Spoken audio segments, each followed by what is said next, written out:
Хоёр толгойн гэрээг сайжруулах хэлэлцээр өнөөдөр бас эхэлж байна.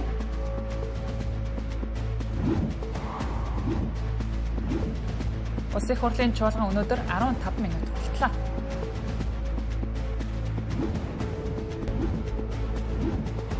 Бизнест байршлын төлөвлөлт чухал.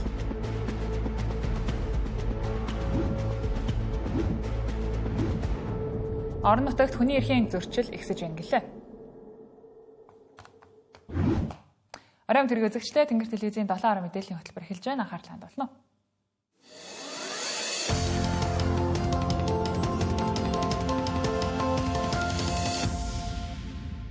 Олон жил яригдж байгаа оюу толгой төслийн зээлийн хүүг бууруулах хэлэлцээр өнөөдөр бас албан ёсоор эхэлж байна. Хөрөнгө оруулалтын гэрээнд заасны дагуу 7 жилдээ нэг удаа зээлийн хүүгийн асуудлыг хоёр тал авч хэлэлцэх ёстой. Энэ цаг хугацаанд 2025 онд тохиож байгаа юм а. Энэ дагуу оюу толгой төслийн 66%-ийг эзэмшдэг Rio Tinto Group-ийн 10 хүний бүрэлдэхүүнтэй баг манай улсад ирээд байна. Ингэснээр манай улсын засгийн газар Rio Tinto Group-тэй өөдөөдөөс харж сууж байгаад хэлэлцээрт орхно.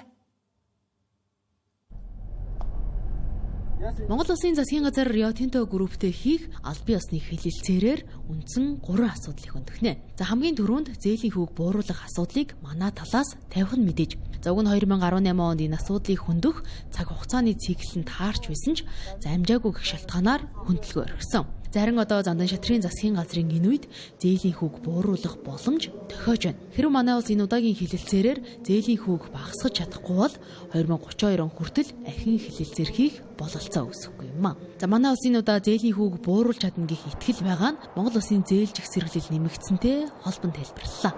18 оноос хойш хоёр талын одоо хүссэн хүлээж байсан, зорж байсан гүний одоо уурхай эхэлсэн, амжилттай эхэлсэн байгаа. Одоо энэ уурхай зогсон ч гэдэг юм ухрна гэдэг ямар ч ойлголт байхгүй. Энэ уурхай дандаа урагшаага хөгжин.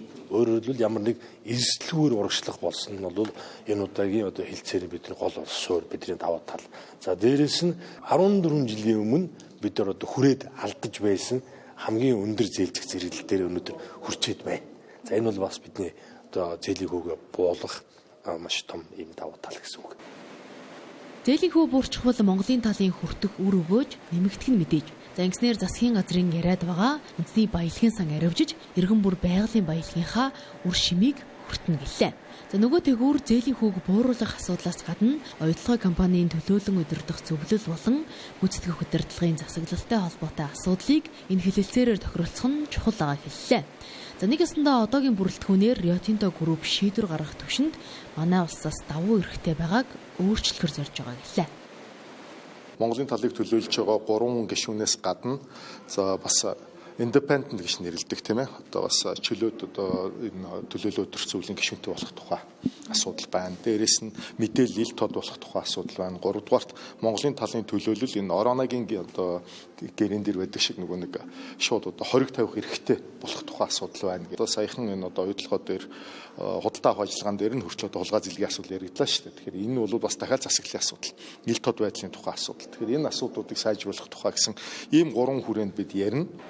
Уг нь хоёр тал анх гэрээ байгуулахдаа Монголын тал оюутлогоогоос 53% өгөөж хүртэнэ гэж заасан байдаг.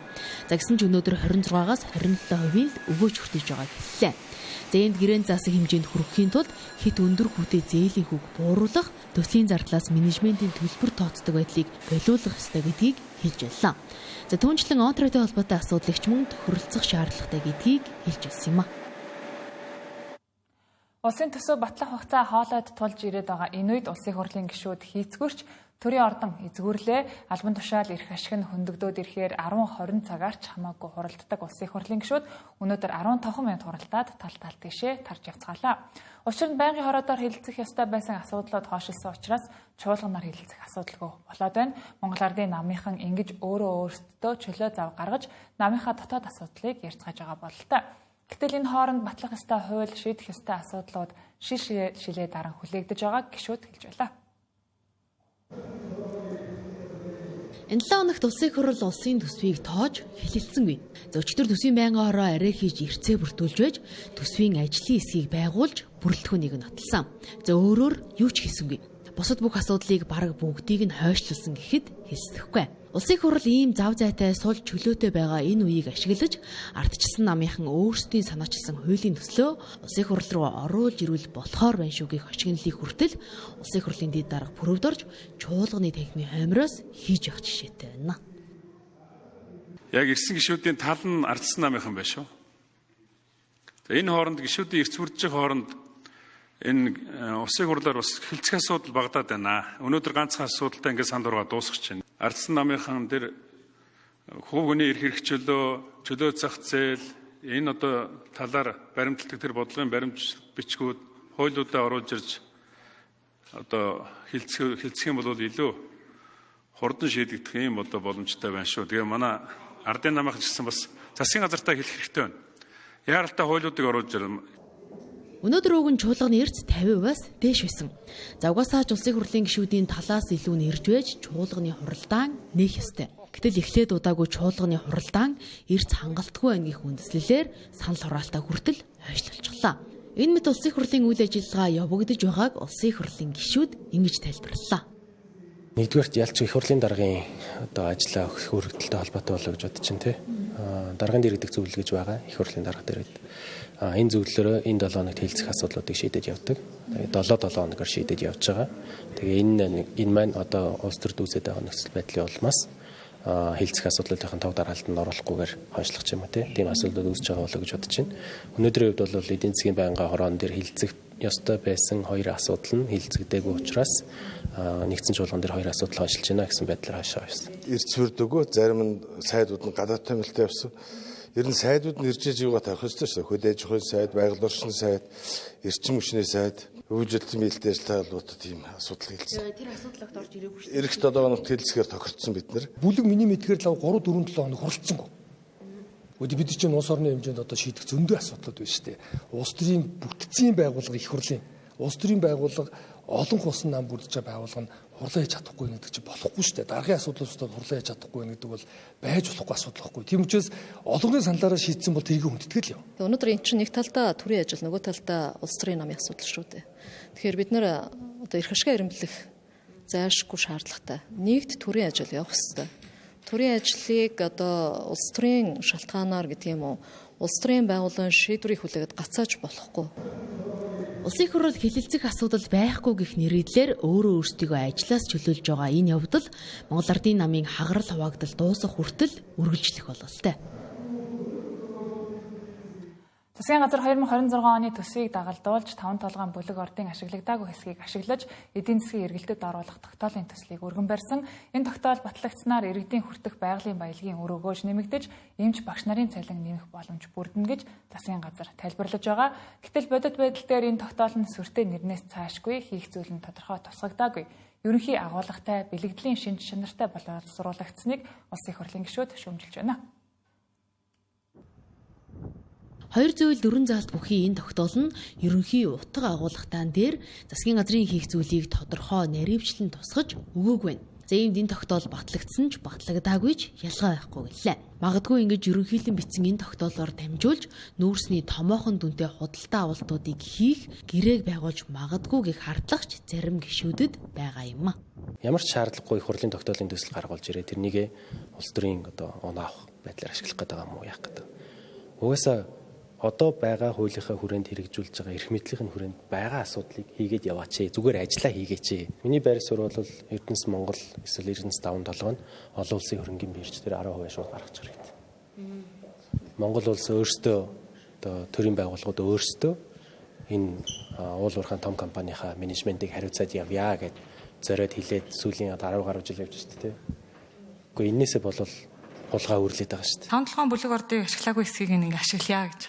За орцог бортэг гэд 2 хэсэг байгаа. Урьдчилсан л хайгуул хийсэн. Яг наривчлсан хайгуул нь явцсан юм уу, тэзүү нэгдсэн юм уу ингээ асуумаар байхгүй. Борт толгой он хороот 2 дээр иргэлийн л ажил хийсэн. Энэ 1 жилд хийхдэггүй. Энэ 26 онд хийхдэггүй. Тэгээ одоо ямар учраас энэ тогтоол гарч ирж байгаа нэг дээр л ямар ч юм харагдахгүй байна. Чон бороноор гэдэг шиг тэгэл дахиад засгийн газраас юм хүмүүсийн анхаарал сарнитсан байхад энэ улс төрчин хэрээс хэтэрсэн байхад төсвийн хуулиа дагалдуулаад 5 бүлэг орд дээр гэрээ байгуулах эрх өөрсөндөө шилжүүлэх авах тогтоолын төсөл оруулаад ирж байгаа. Энэ тогтоолыг бол бид нар баталж болохгүй. Төсөв дагсан энэ тогтоол дотор ямар ч ноцтой зүйлс байхгүй гэж ажлын хэсгийн ахлагч Үүрийн Туяа болон эдийн засгийн хөгжлийн сайд учрлаар тайлбарлалаа. Ер нь бол шууд гэрээ байгуулах боломжгүй шүү дээ. Бид чинь нүүрсийг биржээр арилж болох биржийн хуультай шүү дээ. Тэгэхээр биржийнхаа хуулийг мөрдөж явах хэрэгтэй. Хууль зөрчсөн, хууль давсан тогтоол гэж байхгүй. Уул уурхай салбарыг ил тод болгоно. Тэгээд ашиглагдаагүй байгаа эсгүүдийг эргэлтэнд оруулах чиглэлээр холбогд арга хэмжээнүүдийг авах ийм нэг үүрэг болгосон тогтоол болохоос биш энэ тогтоол гарлаа гэд энэ тогтоолыг бариад засгийн газар бие даагаад эсвэл Эрдэнэс тавталгын компани бие даагаад ямар ч шийдвэрийг гаргах эрх байх. Өнгөрсөн хугацаанд Эрдэнэс тавталгын компанийн борлуулсан 160 сая орчим тонн нүүрсний гэрээнүүд ил болоогүй. Гэтэл засгийн газар бүх нууц гэрээгээ ил болгочихсон юм шиг PR хийж байгаагч зарим гишүүд шүүмжилж яллаа. Иймд засгийн газрын ам ажил хоёр зөрөхгүй бодит үр дүн гаргах нь чухал байгааг сануулж яллаа. Дэлхийн ор амьсгалын өөрчлөлтөөс хамаарч түүхийн нүүрсний хэрэглээнээс дэлхий дахин татгалзаж байна. Тиймээс удахгүй нүүрс хэрэггүй болно. Тэгэхээр авч байгаа дээр нь үнэ нас хямдруулаад ихээр зарыг нүүрсийг биржээр зардаггүй юм гэх агуулгыг эрх баригчдын зүгээс санаатай, санамсаргүйгээр түгээх болсон. Тэгвэл үүний цаана ямар шалтгаан нуугдаж байгаа вэ? Нүүрс одоо 100 сая тонн орчим нүүрс гаргах төлөвлөгөөтэй гаргаж байгаа. 55 их найд орчим төгрөгийн экспорт хийдэг. Тэгвэл бид нар 100 сая биш 1 тэрбум 35 тэрбум тонн нүүрсний нөөцтэй ус. Энийг 100 саяар гаргах юм бол 350 жил гарах нүүрсний нөөцтэй. Тэгэхээр нүүрс үнэгүй очих гээд байна гэж хэлээд байна шүү. Одоо энэ ногоон шижигт хийгээд climate change одоо энэ 2030 оноос нүүрс хэрэглэхгүй нүүрсний цэцлэг станцаас татгалзъя гэдэг юм бол нүүрс үнэгүй болох гээд байна. Юу 300 жилийн дараа. Тэгэхээр энийг тэрбумаар нь зарчвал илүү орлого оруулаад энэ эдийн засгаа үндсэн хуулийн 6-1-2 гэдэг яриад байгаа хэрэгжүүлж яасан бэ гэсэн ийм агуулгатай хоёр асуулт байгаа байхгүй юу? Засгийн газар шинээр байгуулагдах болгоно том дүнтэй иж бүрэн урт хугацааны гэрээ хийгээд байх юм бол нүүрсний салбар сөхөрж экспорт хязгааргүй зогсно. Тэр үед бид улсын төсвийн орлогоо юугаар бүрдүүлэх вэ? Дэд бүтцийн том төсөл гэдэг сайхан нэрийн дор хил холбол тээвэр нүүрсний худалдааг зогсоор нь багтаасан том гэрээнүүд эцэстээ нүүрсний үнийг унгаах том эрсдэлтэй бөгөөд Монгол тээвэрчдийн нөхцөлийг уламд ордуулна. Тиймээс нүүрсний худалдааг тусдан салгаж үзэх шаардлагатай юм а. Жил болгон дэлхийн нүүрсний хэрэглээ өссөн, түүхэн рекорд хэмжээнүүдэд хүрсэн. Энэ оны хувьд бол 8.8 тэрбум тонн нүүрс дэлхийд хэрэглэж байгаа. Үүний тал нь бүгд найрамдах хятад ард улс. Тийм учраас нүүрс хэрэггүй болохгүй. Нүүрсээ яаж үр ашигтай ашиглах вэ гэдэг бол Монголын эдийн засгийн гол бодлого байх ёстой. Өөрийнхөө барааг бид нарт хэрэггүй болох гэдэг нь бид нар хямдхан зарчий, бүүндчий гэдэг яриа бол байж болохгүй. Дэлхийд нүүрсний хэрэглээгээр тэргүүлэгч бүгд найрамдах хятад улсын засгийн газрын эрх жилүүдэд баримтлах зорилгынхаа агуулгыг өөрчилж 2030 он хүртэл нүүрсний хэрэглээний өсөлтөө хадгалах тохио өглөө. Хэдийн коммунист нам энэ мигмар гарагт гаргасан албан ёсны мэдээлэлтэй эдийн засгийн 15 дугаар 5 жилийн төлөвлөгөө хэрэгжих хугацаанд буюу 2026-аас 2030 оны хооронд нүүрс болон газрын тосны хэрэглээгээ оргилд нь хүргэх буюу дахиж өсөхөөргүй төвшөнд хүргэх зорилтыг тусгажээ. Уг мессеж нь ерөнхийлөгч Ши Жинпиний 2021 оны 4 сард хэлсэн үгнээс ялимгүй зөрж байгаа юм. Хятад улс 2026-аас 2030 оны мөчлөгт нүүрсний хэрэглээгээ бууруулж эхэлнэ гэж тэрбээр тухайн үед мэдэгдэж байсан юм а. Хэдийгээр үгийн сонголтыг өөрөөр тайлбарлаж болохч анзаарах ёстой нэгэн чухал ялгаа байна. Шинэ зорилтод 2030 он хүртэл нүүрсний хэрэглээгээ өсөхийг зөвшөөрөх агуулга байгаа юм а. Манай нүүрсний гол худалдан авагч Хятад улс нүүрсний импортоо нэмэгдүүлэх тухай мэдэгдэж байхад бид зах зээлийн ханшаас бага үнээр хөрсөн дор байгаа нүүрсээ хэмд үнээр их хэмжээгээр бөөндөд зараад баялагын сангийн хоригдлоо бүрдүүлэх тухай ярих нь оновчтой шийдэл биш юм а. Бирж рүү коксчдаг нүүрс орж ирэхгүй болохоор биржийн худалдааны өсөлт нь бага сааруулаад байгаа. Бирж бол үнийн хувьд ихэвчлэн бөөний үнээс өндөр байж явж ирсэн. Тэгэхээр үнээ цаашдаа нэмэгдүүлэх, Монгол өөрийнхөө бүтээгдэхүүний үнийг сайн байлгахын тулд биржийн борлуулалтын хэмжээг нэмэгдүүлэх хэрэгтэй. Биржийн борлуулалтын хэмжээг нэмэгдүүлэхийн тулд бирж рүү коксдаг нүүрс орж ирэх хэрэгтэй байна. Гэтэл коксдаг нүүрсийг ам нөхцлөөр авч байгаа компаниуд нь 80% аваа явчихж байгаа болохоор бирж орж ирэхгүй байна. Тиймээс манай улс нүүрсний экспортоос олох орлогоо нэмэгдүүлэхийн тулд нүүрсээ биржээр илүү их зарах, хил хүртэл тээвэрлтийг монголчууд өөрсдөө хийх, нүүрсийг чанараар нь сорчлохгүй борлуулах, үндэсний үнийн индекс бий болгож ашиглах, нүүрстэй холбоотой бүх гэрээг нууцаас гаргах шаардлагатай байгаамаа. Орлогын зарлагад авсан төсвийн нэг гол шалтгаан нь төрийн өмчит компаниуд болоод байна. Олон нийтэд нээлттэй болгосон мэдээллээр төрийн мэдэлд байх 119 компани 50 ашиггүй ажилласан. 65 компани ашиг нь алдагдлаа нөхсөн бол 5 компани л ашигтай ажиллажээ. Орлого нь зарлагад авсан цэвэр ашгийг бүрдүүлсэн 65 компани бий. За нийт цэвэр ашгийн дүн 5.2 их найт төгрөг. За гэвч үүний дийлэнхийг буюу 4.7 их найт төгрөгийн цэвэр ашгийг бүрдүүлж чадсан ердөө 5 компани байна. Эндээс дурдах юм бол Эрдэнэс 5 толгой, Эрдэнэт үйлдвэр, Монгол Рост Цэветмет, мөн Мят төрийн өмчит үйлдвэрийн газраас гадна төрийн банк багтаж байгаа юм а. За үүний ард 54 компани 3.4 их найт төгрөгийн алдагдлыг авчирчээ. Энэ алдагдлыг тэргүүлж байгаа компани бол оюутлогоо Монгол Улсын засгийн газар 34%-ийг эзэмшдэг оюутлогоо 3 их найт төгрөгийн алдагдaltaй ажилласан. Өөрөөр хэлэх юм бол нэгж төгрөгийн цэвэр ашиг гаргаж чадаагүй юм а. Харин удаах байранд 5 толгой түлш хөгжлийн банк, Бадрах энержи, төрийн орон сууцны корпорац багтаж байгаа юм а. 2023 онд нэгж төгрөгийн ашиг олоогүй 54 компаниас 44 нь ийхүү 2 жил дараалан муу тайлантай ажилласан байна. За толгой зохиж яваа энэ 2 компани сүүлийн 2 жилд 3.6 их найт төгрөгийн алдагдлыг авчирсан. За хувийн компаниудад бол зардал, алдагдал нь захирлынхын толгойн өвчин. Харин төрийн өмчит компаниудын захиралд энэ нь урамшуулал, ашиг болдгонч нууц биш юм а. Би хувийнхаа хөрөнгөөр өөрөө бизнес хийж байгаа бол яавал хамгийн бага зардлаар хамгийн өндөр үр ашигтай ажиллах болох уу, яавал хамгийн их эрсдлээ бууруулж болох уу гэдэг ийм сэтэл хандлагаар хандсан тийм үү.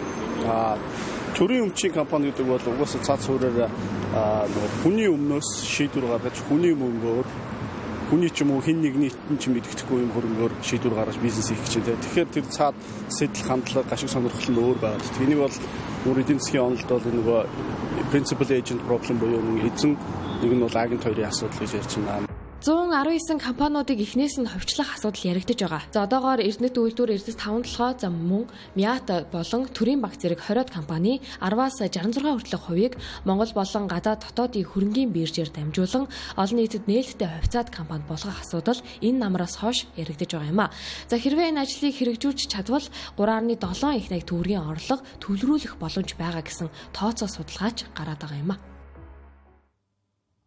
Харин хуваарай бизнес эрхлэгчдийн ашиггүй ажиллах нэг шалтгаан нь байршлын буруу тооцоолол байдаг байна. Улаанбаатар хотод нийтлэг ажиглагдаж байгаа зөвлөн яг ижил үйлчилгээ эрхэлдэг хэрнээ 10-20-оор хаяа залгаа үйл ажиллагаа явуулдаг.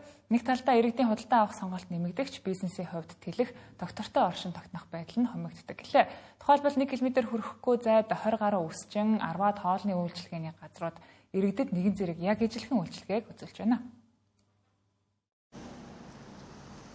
Энэ хэсэг бол төв талбайн ард байрлах гудамж 500 м үргэлжлэх энэ хэсэгт өсчин гоо сайхан эмисэн ламбард гээд 2-3-аараа үйл ажиллагаа зэрэг явуулж байна. Харин Анкарагийн гудамд гэхэд өсчин гэсэн хаягтай самбаруудыг тоглоход 20 хангалттай хүрч байна. Хоолны газар ч үнээс тутгааргүй. Хэдийгээр ижилттэй үйл ажиллагаа явуулдаг байгууллагууд хаяа залгаа байрлах нь ашиг орлогод сөргөөр нөлөөлөх магадлалтайч өрсөлдөөний хуулиар чанар стандартаараа өөр хоорондоо өрсөлдөх юм а. Ингээд үйлчлүүлэгчдэд хямдуунд өргөн сонголтыг олгож байгаа сайн талтайч гэж хэлж болно. За гэхдээ бизнес эрхлэгчний хувьд энэ бол ямар ч төлөвлөгөө тооцоо судалгаагүй эхлүүлсэн үйл ажиллагааны эхлэл гэсэн юм а. Манайхны нэг одоо хамгийн хэцүү юм нь юу гэдэг вэ гэхээр нэгээ дөөрөх бизнес айгүй хөгжиж тэр нь айгүй хэцүү байгаад байдаг. Жишээлбэл тэнд ингээд тэднийх бензин түгээх станц барьцсан. Тэгээд их ашигтай байгаа юм чи манайх ч гэсэн бас ашигтай гэж боддог ч юм уу те. Одоо энүүгээр ингээд шин замтай болчлоо, машины урсгал сайжрлаа гэдэг ч юм уу гээд зарим юунууд нь бол барьждаг баг. Зарим нь бол мэдээж тооцоо хийж үзчихээж л барьж байгаа хэл та. Гэр хороол бөглөө газар хинч байхгүй газар очиж бизнес хийхээр энэ хүмүүс нь худалдаа авах чадваргүй юм байна. Гэтэл энэ төвд бол худалдаа авах чадвар нь байна. Гэхдээ олон өрсөлдөгч байна. Окей би ороод энд өрсөлдөөд үзье. Дийлүүл тэр үз, чадвал тэр үз, чадахгүй бол тэр үз гэдгийг сонголтоо хийж байгаа хүмүүс. Нөгөө талаас эн чинь энэ нэг дор төвлөрнө гэдэг чинь өөрөө хэрэглэгчийн хувьд ч гэсэн сигнал болчихж байгаа байхгүй юу? Би ингээд хамгийн сайн одоо хоол идмээр санагдвал яг нэг хоол байгаа энэ төвийн хідэн гудамжаар явж байгаад өөрийнхөө сонголтыг хийн. Түүнээс би гоё хоол идмээр санагдангуудаа гэр орол руу явахгүй шүү дээ, тэ. Монгол Улсын их сургуулийн бизнесийн удирдлагын багш нар хэдэн жилийн өмнө дотоод худалдааг өндөр хөгжүүлсэн орнуудын туршлагыг судалжээ. Ингэхэд Хятад улс Бээжин хотод гэхэд хэдхэн алхмын зайтай худалдааны төвүүдийг тархаан бутрааж дотоод худалдаагаа хөгжүүлэхийн тулд дараах бодлогыг хэрэгжүүлсэн байна. яг энэ байршлын асуудал дээр төрөөс нь бас айгүй мундаг бодлого боловсруулж хэрэгжүүлдэг. За тухайлбал хятадаар яаж юм хэрвээ ингээд худалдааны төв хотын төвд одоо Бээжин хотод байгуулах юм бол гэдэг ч юм уу те нэлээд өндөр зардалтай. Гэтэ тэр үед одоо 18 онд судалж байхад бол бүр зөвшөөрлөхөө болцсон байсан. Гэтэл одоо алслагдмал хөдөө орон нутагт байх юм бол тэ тодорхой талбай хэмжээгийн заагаад тоогийн заагаад тэ ийм хэмжээний одоо дэлгүүр байгуулж болно гэдгийг ингээд бүр айгүй сайхан бодлоготой заагаад өгсөн юм. Сүүлийн 4 жилд 28 мянган компани шинээр нэмэгдэжээ. За гэхдээ жил бүр 2000-аас 4000 компани үе талгаа хааж байна. Үүний нэг шалтгаан нь бизнесийн төлөвлөгөө тооцоололгүй байсныг гэлээ. За манайд бизнес эрхлэгчдийн дийлийнх нь хүн амын ягтрал худалдаа үйлчилгээний газруудын байршил, зам тээврийн дэд бүтцийг харгалзан үздэггүй. Газар олдож байвал гэсэн хандлагатай байдаг нь гол шалтгааны нэг гэсэн юм а.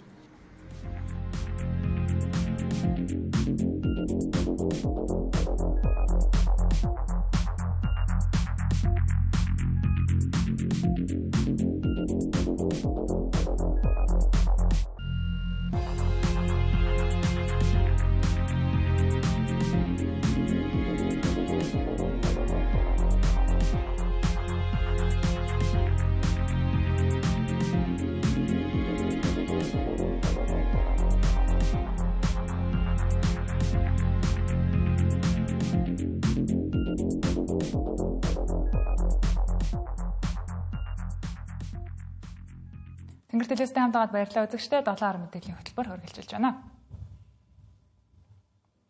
Галхааны улирал эхэлж иргэдийн угаарын хийд хордох тохиолдол нэмэгцээр байна. Энэ он гарсаар угаарын хийн хордлогын 1777 тохиолдол бүртгэгджээ.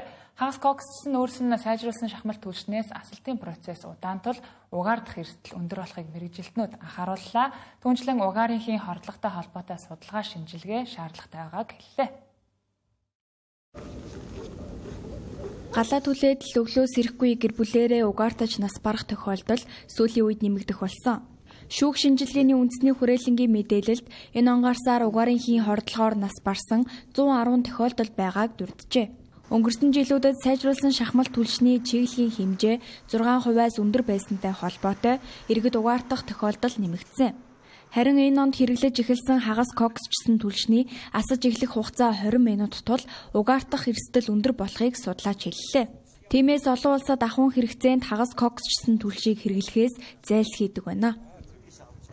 100-ны судалгаа хийсэн хүмүүс ямар дүгнэлтэнд хүрсэн байдаг вэ гэхээр Монголд энэ хүүтэн 100-ыг асаахт эхний 5 минутанд хамгийн их бохирдол үүсдэг юм байна. CO буюу одоо угаарын хийн эрсдэл үүсэх магадлалтай. Тэгэхээр иргэд одоо яаж хэрэглэх шаардлагатай вэ гэхээр нэгдүгüүрт нь бол яг энэ хагас кокс нүүрсээ асаагч буюу одоо нэгтжүүлсэн цаас эсвэл цахилгаан эсвэл одоо бүр газан үлээдэг буу ч юм уу тийм юмар асаагаад бүтэн шаталд явагдтал нь өөхгүй байх юм бол өөрсдөө тэр дутуу шаталтын бүтээгдэхүүн хордох магадлал нь багаснаа гэсэн. Судалгаа дүн шинжилгээ сайн хийгээгүй шин түлшийг энэ жил хэрэглэж байгаа тул галхаагаа хийхдээ анхаарч агаар сэлгэлтээ сайжруулж угаар мэдрэгчээ сахиж амь насаа хамгаалахаас өөр арга иргэдүүлсэнгүй. Одоогийн байдлаар шинээр тарааж буй угаар мэдрэгчийг 45,000 гаруй айл өрх авч чадаагүй байгаа нь эрсдэл байгааг харуулж байгаа юм а. Ямар нэгэн одоо угаарын хийн хордлого гэдэг бол ерөөсөө одоо шаталтын дутуу шаталтын дүнд үүсдэг юм. За шатаж эхлэх үедээ дутуу шатаж эхлэн, дуусах үедээ шатаж эхлэн. Тэгэхээр энэ ямар нэгэн одоо түлшнээс хамаарахаас илүү одоо галхооны буруу үйл ажиллагаа л байгаад байгаа. За аргал түлсэн ч гэсэн үгээр гарна, нүүрс түлсэн ч гарна, хагас коксчсан нүүрс түлсэн ч гарна. Угаарын хий бол. Иргэд түүхийн нүүрс түлж байх үед хүнд металл ихтээж угаарын хийн хордлогоор нас барах тохиолдол харьцангуй бага байсан. Гэтэл шахмал түлш хэрэглэж эхэлснээс хойш агаарт дэгдэж байгаа хүнд металл нь багасж байгаа сайн талтайж нөгөө талдаа угаартаж амнасаа алдах иргэдийн тоо огцом өссөөр байна. Холбогдох алба байгууллагууд хэдэн иргэн угаартсан мэдээллээс илүүтэй иргэдийг угаартахгүй байхад анхаарч судалгаа мэдээллээ сайжруулах хэрэгтэй байгааг мэргэжилтэн санууллаа. Нийт төсвийнхөө 90 гаруй хувийг л гэхэд ажилчдынхаа цалинд зарцуулдаг учраас хангалттай судалгаа хийж чаддгүй гэлээ. Хэд төвлөрөл зөвхөн нийслэл Улаанбаатар хотын асуудал биш, бүхэл Төв Суурин аймгийн төмийн асуудал болжээ. Энэ төвлөрлөөс үүдэлтэй хүний эрхийн зөрчилж их гарах болсон тухай өнөөдөр хүний эрхийн үндэсний комиссаас мэдээллээ. Нийт 125 суманд хүний эрхийн хэрэгжилтийн байдалд хяналт шалгалт хийхэд гэр бүлийн хүчирхийлэл, ерөнхий боловсролын сурагчдын дунд үе тэнгийнхний дээрлэхэлт, цахим заллан, газар олголт, ундны усны хэрэглээний стандарт хангагдахгүй байх зэрэг олон асуудал байгааг дурдлаа. Жишээлбэл Орхон аймагт л гэхэд 960 хүүхдийн суудалтай сургуульд 3200 гаруй хүүхэд суралцж байгаа нь тэгш хүртээмжтэй боловсролын эрхийн зөрчил болж байгааг хүний эрхийн үндэсний комиссаас онцоллоо. Мөн тус бүсийн оншилгын эмчилгээний төвөнд 40 мянган хүнд үйлчлэх зориулалттай боловч одоо 120 мянга гаруй хүн амд үйлчилгээ үзүүлж байгаа гэлээ. Техник тоног төхөөрөмжийн шинжилэл санхүүжилт шаардлагатай байгааг эмнэлгийн төлөөллүүд илэрхийлжээ. Түүнчлэн дийлэнх аймаг сумдад сургууль, цэцэрлэг, дотор байрны барилга хуучирсан, ачаалал ихтэй дулаан алдагдaltaй байгаа тул шин сургууль, дотор байр барих хөрөнгө оруулалт шаардлагатай байгааг аймаг сумдын төлөөллүүд учруулжээ. Аймагуудын төсөв хөрөнгө оруулалтын хуваарлалт тэгш бус байгааг мөн хэллээ. Түүнээс гадна орон нутагт архиталт өндөр байгаатай холбоотой гэр бүлийн хүчирхийллийн тоо буурахгүй байгаад анхаарах хэрэгтэй болсныг хүний эрхийн комиссаас санууллаа. За Дархуул аймгийн хувьд бас хүний нэр төлөлт халдах, гүтгэлэг, тараах, цахим орчинд дарамт үзүүлэх энэ асуудал бас газар авсан байна. За гэмт хэрэг бүртгэлтийн 90 орчим хувь нь бол цахим орчинд үйлдэж байгаа гэсэн мэдээлэл авсан. За багш нарын ёс зүй хандлагын асуудал боловсролын хуульд бол тусгагдаагүй байна. За өсвөр насныхны цахим хэрэглээ, сэтгэл зүйн дэмжлэг бол хангалтгүй байгаа. Энэ дээр бас мөн анхаарч ажиллах шаардлагатай. За хөгжлийн мэргэжлтэй хүүхдтэй ажиллаж буй багш нарын нэмэгдэл, урамшуулал авч чадахгүй байгаа. Сургалтын зардал бол хангалтгүй байгааг боловсролын яамд бол уламжилж өгөхийг бол аймгийн удирдлагууд төссөн байгаа.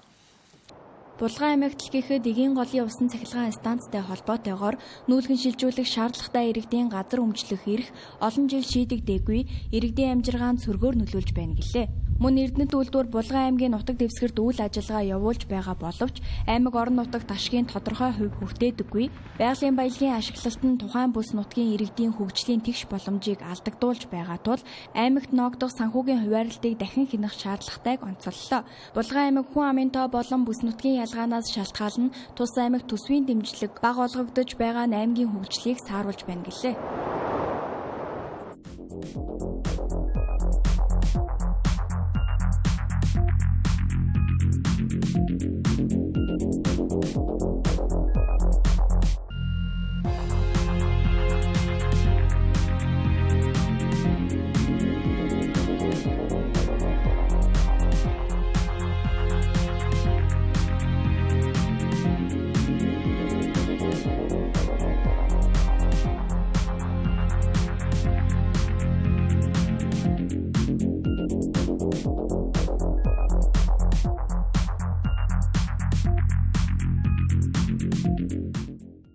Гэр бүл хөтөлмөр нийгмийн хамгааллын яамны судалгаагаар нийт залуучуудын 56% нь эзэмшсэн мэргэжлээс өөр төрлийн ажил хийж байна.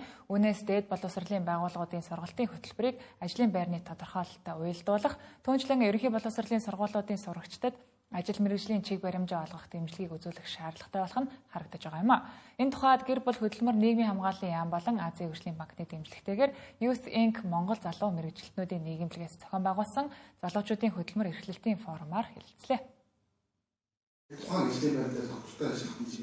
Залуучуудын хөдөлмөр эрхлэлт нь аль ч цаг үед нийгмийн тэргүүлэх асуудал байдаг. Өнөөдөр зохион байгуулагдсан залуучуудын хөдөлмөр эрхлэлтийн форумд хөдөлмөр эрхлэлтийн харилцаатай холбогдох бүхий л талын төлөөлөл 200 гаруй хүн оролцсон. Энэ форумын үеэр хэлэлцсэн Монгол залуусын хөдөлмөр эрхлэлтийн талаарх судалгааны үр дүн, өнөөгийн нөхцөл байдлыг илтгэсэн залуусын дуу хоолойг салбарын яам нь бодлого эрх зүйн орчинд тусахаар төлөвлөж байгаа гэдгээ онцолсон. Азийн хөгжлийн банктай хамтраад гэр бүл хөдөлмөр нийгмийн хамгааллын яамнаас сургуулиас ажил шилжилтийн судалгаа гэдэг энэ судалгааг хийж дүгнэлтийн өнөөдөр бас танилцуулж байна. За юун төрөө залуучуудын сургуулиас ажил шилжилтийн хугацаа бас харьцангуй урт байна. За ялангуяа залуу эмэгтэйчүүд.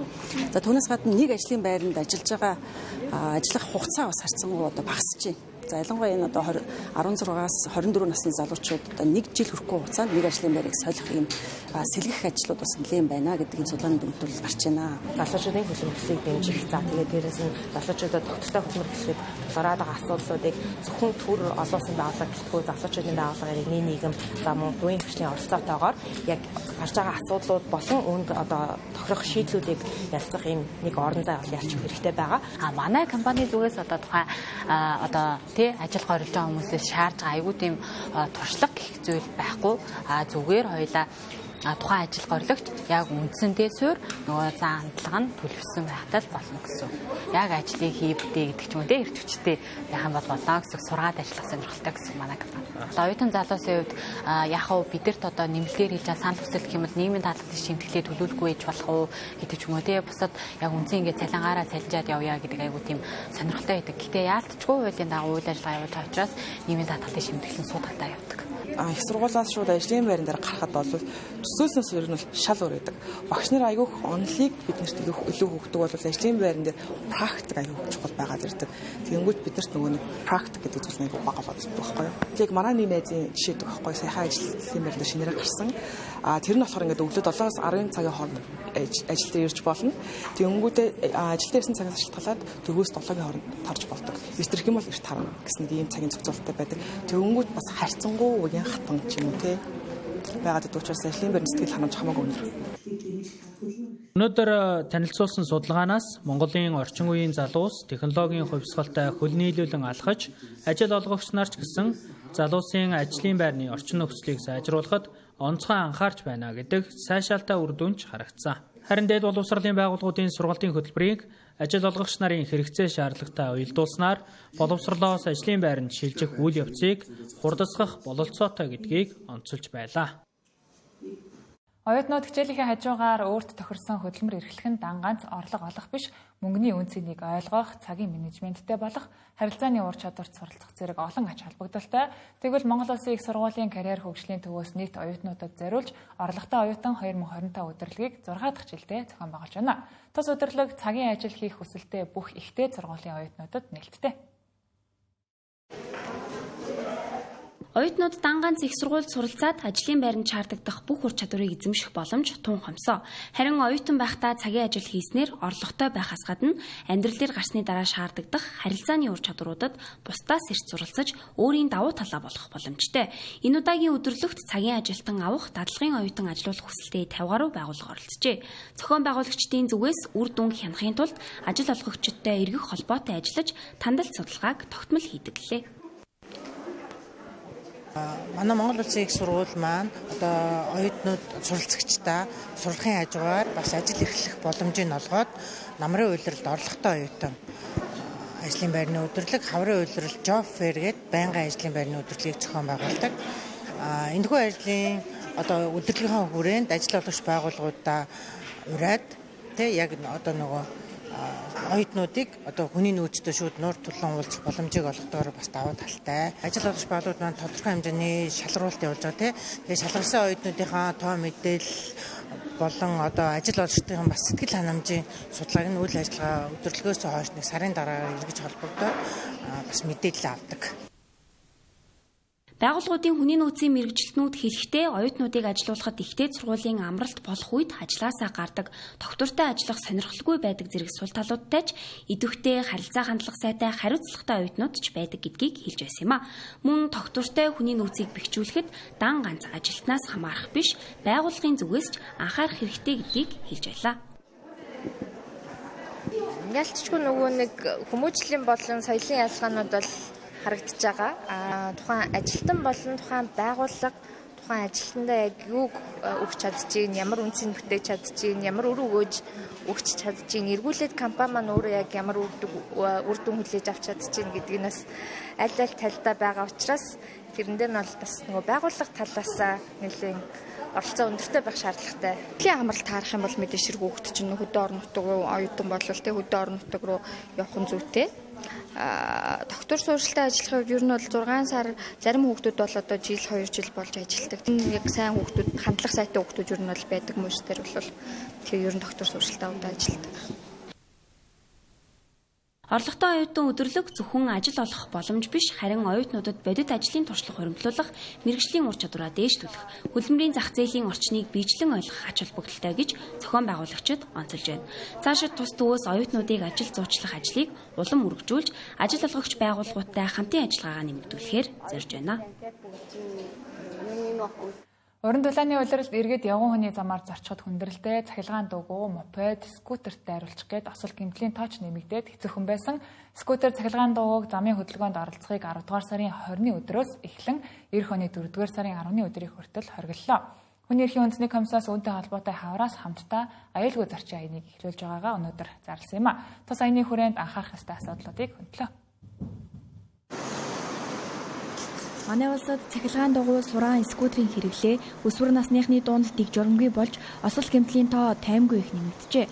Тухайлбал 2019 онд тус хэрэгслүүдтэй холбоотой 14 ослын тохиолдол бүртгэгдэж байсан бол энэ онд 6453 болж өссөн байгаа юм а. Энэ ослын тоо нь 18-аас доош насныхны цахилгаан дугуй, сураан, скутер зэргийг унаж өөрөө болон бусдыг гэмтээсэн тохиолдлууд юм а.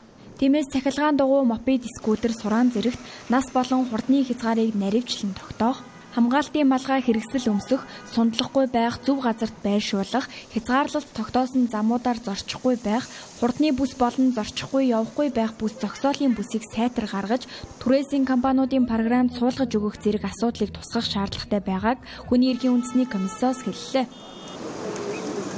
Мопедийн үйлчлэгээ эрхэлж байгаа одоо оруулж ирээд үйлчлэгийг эрхэлж байгаа энэ компаниудын бас энэ тохиргоон дээр нь програм дээр нь энэ одоо хурдны хязгаар тийм ээ бүсүүдийг хязгаарлалтын бүсүүдийг хаана зорчих уу гэдэг энэ зогсоолын бүсийн хүртэл ингэж програмчлаад одоо өгөх юм бол бас бидэрт энэ эрсдлээс бас урьдчилан сэргийлэх боломжтой гэж бас харж байгаамаа. За тэгээ өнөөдөр бол бид нар энэ хүү аяныг эхлүүлж байгаа. Энэ нь болохоор одоо бидний хавраас хамтдаа аюулгүй зорчиё л гэж байгаа. Удалгүй бид нар яах ихийн зургуулд он гараад 4 сар гараад нөгөө хөдөлгөөн маань орно. Тийм учраас энэ хугацаанд бид нар урьдчилан сэргийлэх чиглэлээр хавраас хамтдаа аюулгүй зорчиё гэдэг аяныг эхлүүлж байгаа.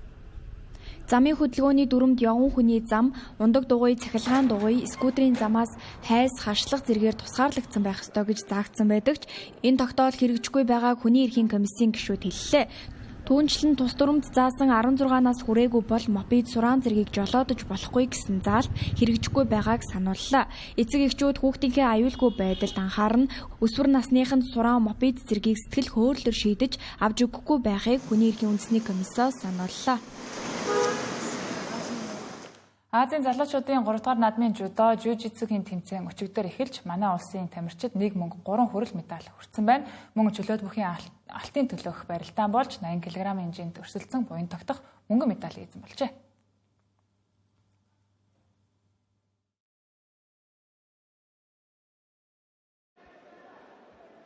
Чөлөөт бүхийн эрэгтэйчүүдийн 80 кг хэмжээнд буян тогтох Йорданы бүхийг 11-1, Палестины бүхийг 10-1, Тажикстаны бүхийг 5-4-ийн харьцаатай ялсан. Гэвч алтан медалийн төлөөх барилдаанд Узбекистаны бүх Руфатов Буноид оноогоор ялагдсанаар мөнгөн медаль хүртлээ. Барилдааны талаар гэх юм бол одоо багш тасгалжуулагч хэлсэн барилдаанд хийгээсэн боловч босоогоос илүү давмгаа авах хэрэгтэй. Босоогоос барилдаад болсон боловч тэгээд хэвтээд партнерт ороод нэлээх оноо авчлаа тэгээд ер нь тажигдчих гол шалтгаан боллоо да. Би Азийн аврагаас хүрэл медаль авсан. Манай жингийн авраг Узбек тэгээд медалийн өнгөө хуургаад наацсанд маш их баяртай байна. Узбек тэгээд тогоо өргөө яхад надад жоохон эвгүүлсэн гэдэг. Миний хажууд хожичоод бахираад тэгээд тэр жоохон эвгүүлээ. Тэ яг дараа гэж байгаа. Улам хичээх байна. Харин жудо бүхийн эмэгтэйчүүдийн хасах 40 кг хэмжээнд өрсөлдсөн тамирчин хулан Тажикстан, Кыргызстаны бүхчүүдийг базарын оноогоор ялснаар финалд шалгарсан юм а. Алтан медалийн төлөөх барилдаанд Узбекистаны тамирчин Болтабаева Дилафурузтэй барилдаж мөнгөн медаль хүртлээ. Эмэгтэйчүүдийн хасах 48 кг хэмжээнд өрсөлдсөн Тимүгэн Тажикстаны бүхийг Япон оноогоор ялж, Энтхигийн бүхэд Япон үнэлгээгээр ялагдаж, дагах барилдаанд Йорданы бүхийг Япон үнэлгээгээр ялсан. Хүрэл медалийн төлөөх барилдаанд Узбекистаны тамирчин Дианаг Юко үнэлгээгээр хожлоо. 40 кг барилдаад мөнгөн медалийн боловсон гэсэн. Тэгээ алтан медаль амаар ирсэн. Тэгээ төрийн дуулаад болсон байгаа юм. Одоо би чиглүүлээд байсан. Өсөлтөгч маань уг сая дэлхийн аварга төрүүлсэн. Тэгэхээр нь бүр жоохон айж ирсэн. Гэхдээ яг барилдаад утсан чинь би өөрөө хангалттай ялцгаар хийсэн гэж. Гэтэ өөрөө тэгээд хийсэн юм да. Арагдчих шиг л. Сая хүрэл медалийн төлөө үзээд амжилттайгаар ялцсан. Их сандарлаа хүрлийн төлөө болохоор медалийн төлөө би хожигдчихвал бас гэж болохоор сайн хичээлээ өөрөө багшийнхаа үгийг сайн сонсоод тэгээд оноогоо хангалтч чадсан. Азийн залуучуудын 3 дугаар даадмын жүжицүгийн хасах 52 кг-ийн жинд барилдсан тамирчин мөнхчин финалийн шатанд Филиппин улсын тамирчинтай барилдаж 3 тэг харьцаагаар хоцсноор хүрэл медаль хүртсэн. Харин 62 кг-ийн жинд барилдсан тамирчин Алтан Эрдэнэ хүрэл медалийн төлөө Тажикстан улсын тамирчинтай барилдаж идэвхийн оноогоор ялсан юм а. Үрлийн төлөө барилдахдаа Тажикстан улсын тамирчинтай барилдсан. Тэгээд голд скор орж 1-1 яллаа. Тэгээд сэтгэл маш өндөр байна. Анх удаа ийм том тэмцээнд орж ийн. Тэгээд дэрэн дээрээ хүрэл авсандаа баяртай байна. Тажикстан улсын тамирчин маш баяртай байсан. Тэгээд маш тактиктэй барилдсан. Тэгээд өөдөөс нь хичээж тэгээд хүрэл медаль авлаа. Сая хүрэл медалийн төлөө Филиппин улсын тамирчинтай барилдаж мөнгөн медалийн болцлыг хангасан байгаа. Өрсөлдөгч нар маань маш хүчтэй байсан. Тэгээд хүрэл медаль авсандаа бол үнэхээр их баяртай. Тэгээд маш том зорилготой хүрч чадсандаа маш их баяртай байна. Би маш их сандарсан. Тэгээд сандарсан ч гэсэн би чаднаа. Яг энэ техникийг хийж өрсөлдөгчөө ингэж ялъя гэж дотроо маш их бодож тэгээд орсон байгаа. Тэгээд амжилттай орсондоо баяртай байна. Монголын өсвөрийн хоккейн шигшээ багийнхны оролцож байгаа Бүгд найрамдах Солонгос улсын Гүми хотын олон улсын тэмцээн өнөөдрөөс эхэллээ. Энэ тэмцээнд Бүгд найрамдах Солонгос улсын Гүми, Бусан, Дэгүү, Сөүл, Анян, Ансан, Чанвон, Пухан зэрэг хотын багуудаас гадна Бүгд найрамдахад ард улс болон Монголын баг тамирчид хүч сорин оролцож байна. Монголын шигшээ багууд уг тэмцээний 9 хүртэлх болох 12 хүртэлх насны ангилалд оролцож байна.